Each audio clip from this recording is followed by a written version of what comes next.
on this video today because we are talking about the dilemma between the founder and the CEO, or the founder turning into the CEO. And I wanted to talk to you about this from my personal experiences because this is an issue that I feel like I've been having in my business that I'm trying to kind of work on and get better at. But I wanted to hash it out because a lot of people that watch my YouTube channel are people that are growing business owners. You know, they want to start a business. They may already be having a business and they're, getting better at running that business. So I wanted to talk today about, an issue that I had and, how I'm trying to kind of solve through it. I started my real estate sales business. I was the founder and I found a niche in my market, renting apartments. And I got to this point where I had too much to do. So as any other business owner would do, I started hiring out. And I realized that the assistants that I hired out also, obviously, I guess I shouldn't say I realized, but I knew that they wanted to grow a career as well. And it happened to also be in real estate. And over time, I trained those assistants to become real estate agents, and, more real estate agents came on. And then, I got to this point where I'm like, okay, what else could I hire out for? Hire out for marketing, hire out for deal coordination, working to hire out for more. And the more that I hire, the more that I realize that I'm removing myself from the business. And it's a tough dilemma because I want to be in the business, right? Like I want to be boots on the ground, doing my thing, closing deals, making people happy, seeing smiles, and, running my business. But it comes to a certain point where I mathematically cannot touch every single deal. So at the same time, I want things done exactly my way, right? But nobody's ever going to do it exactly my way. And everybody's way might be different and it could be better. And I might not know that because I'm biased, right? Because I want it done my way. And I was talking to a CEO this morning and he was like, Max, if it's done 80% of the way, good. Like if it's 80%, that's good enough. You need to just stop at 80% and just let, if somebody could do it 80% as good as you, just let it go. Because if you never pull yourself out of the business, if you always keep working inside the business and not on the business, you can't grow the business, right? And I've been so stuck in trying to build out my business as an asset in the last couple of months, right? I want to create an asset out of my business. I don't worry so much about the cash flow that the business creates profit-wise. I care more about, am I turning this business into an asset that I can one day sell, that I can, continue to pull cash out of, that I can have my family benefit from for generations to come? And the only way that I could actually do that is to pull myself out of the business, stop working in the business, and start working on the business, right?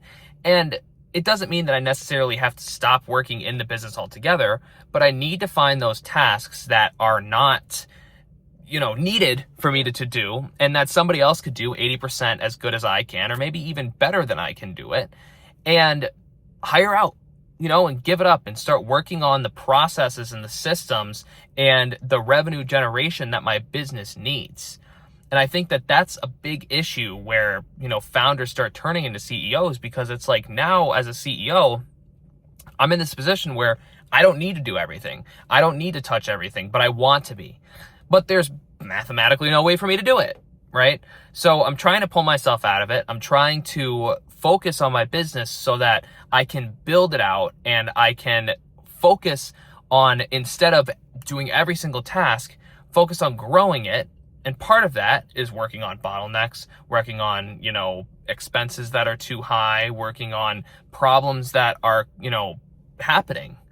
And it's cool, right? But it's also very stressful, because letting go of that baby that you as the founder have cared for years, it's tough, So I don't really know if there's much learning coming out of this video. It's more just kind of me venting about how I'm trying to become a CEO and be a better CEO, I guess I should say, because I am a CEO now from being a founder of a business. It's tough, but it's worth it, and I want to build out this business as a asset. And the only way that I could humanly do that is to pull myself out of it and start working on the business rather than in the business. So I guess I should say there is a little bit of learning in this video, and that is, if you're trying to build a business and you're a founder right now, or if you are currently ready to start a business and you want to start a business, understand that you are going to take care of this baby, this business, for years to come. And you are going to love it, and you're going to care for it, and it's going to be everything to you. And you're going to protect it, and you're going to, tell people that they're wrong when they say that the business isn't working and all this stuff. And when it finally happens and you start to build it out, that's when it starts to become ran by somebody else. And when that happens, it's hard because that's your baby, man. You know what I mean? But in the end of the day, you have to do it in order to build something out. You have to learn how to pull yourself out of it. You have to learn how to delegate, and you have to learn to be okay with the delegating of those tasks not being exactly how you want it, right?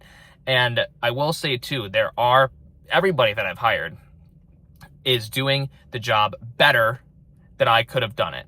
And I need to keep that in mind, and you also need to keep that in mind when you're growing and scaling, that you should find people who are smarter than you. Every single person that works for me is smarter than me.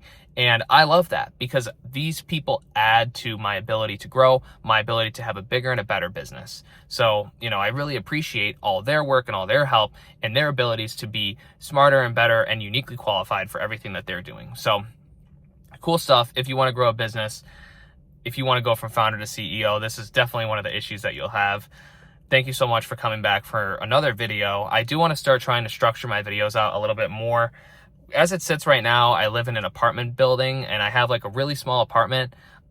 In the next probably 8 to 10 months, I'm going to be working on getting a studio set up so that I could actually sit down, get a camera, get a background and everything like that. Hopefully at that point, we'll continue to grow this audience of people who care about business, care about personal development, care about goals, care about winning, building themselves as people. And, we will go out there and start making real videos, and hopefully we'll get to a point where we can have a huge family of thousands of people that, I can share my business trials and tribulations and share the things that I've learned through business with them. And to all the people who have been here and have stuck around and have watched my videos and have taken my advice for what it is, and I can't thank you enough. I really can't. So thank you so much for coming back for another one. And until next time, let's go do something amazing together. You are awesome. You deserve the world. Go out there, change your life, change the world, man. You got this. Personal development all the way. Thank you. Until next time, go out there and do something great. Talk to you soon.